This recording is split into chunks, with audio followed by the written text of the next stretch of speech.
Bien-aimé du Seigneur, loué soit Jésus-Christ à jamais. Je suis l'abbé Georges Athanas Kono, prêtre de l'archidiocèse de Yaoundé au Cameroun. Et comme tous les vendredis, nous voici à notre rendez-vous pour méditer sur l'évangile de dimanche en 5 minutes.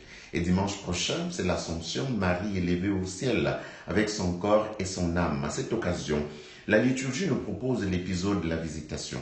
Procédons par sélection d'éléments puisque nous ne pouvons pas analyser en peu de temps tout l'extrait. D'abord, le cri d'Élisabeth. Disons déjà que l'évangéliste est muet quant aux paroles de salutation de Marie. Avec quel mot a-t-elle salué sa cousine Élisabeth? L'évangéliste n'en dit mot, mais porte plutôt des détails à la réponse d'Élisabeth. Je sais, tu es bénie entre toutes les femmes et le fruit de tes entrailles est béni. Bien plus qu'un cri d'exclamation, comme dit le texte dans sa traduction, anaphoneo qui est utilisé dans le texte grec signifie s'exclamer d'un ton liturgique, autrement dit proclamer.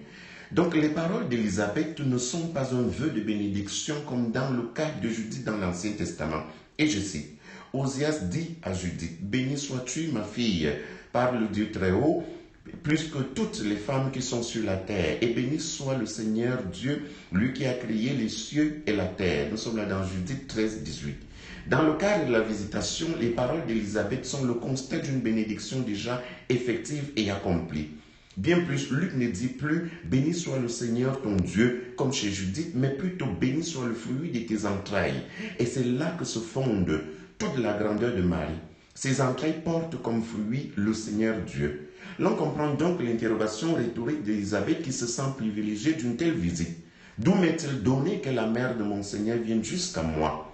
Le nom Seigneur qu'Élisabeth emploie sera le même nom que les anges vont employer pour annoncer au berger la naissance du Sauveur. Le titre de Marie, Mère de Dieu, trouve ici son fondement biblique. La visitation est une sorte de théophanie, Dieu qui se manifeste à travers Marie. Et par ricochet se comprend l'Assomption comme Dieu qui assume entièrement son choix, Marie, son choix de prédilection. Le second élément de notre méditation est le Magnificat appelé dans l'Église cantique de Marie. De prime abord, le but du Magnificat est de répondre aux éloges d'Élisabeth. Heureuse celle qui a cru à l'accomplissement des paroles qui lui furent dites de la part du Seigneur.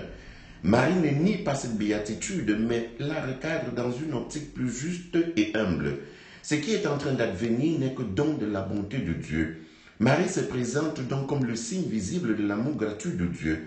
Elle le dit en reprenant les paroles de l'Ancien Testament en général, et en particulier le cantique de Anne dans le premier livre de Samuel, au chapitre 2, versets 1 à 10. Au fond, le Magnificat célèbre la fidélité miséricordieuse de Dieu à travers les âges. En reprenant le cantique de Anne dont Élisabeth porte des traits de stérilité, Marie invite sa cousine au même titre qu'elle à célébrer la bienveillance de Dieu. Célébrer donc l'Assomption à la lumière de cet extrait nous rappelle que rien n'est impossible à Dieu. L'éternel péché de l'homme et cette tentative va toujours donner une définition de Dieu, c'est-à-dire donner des confins à l'être et à l'agir de Dieu.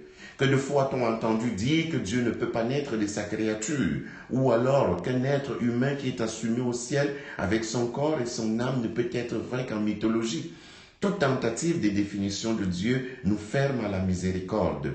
De Dieu, on ne peut rien dire. On ne peut que constater ses merveilles et les proclamer comme Élisabeth en s'exclamant « D'où m'est-il donné ces privilèges de les vivre ?» Bonne fête de l'Assomption à tous et à vendredi prochain.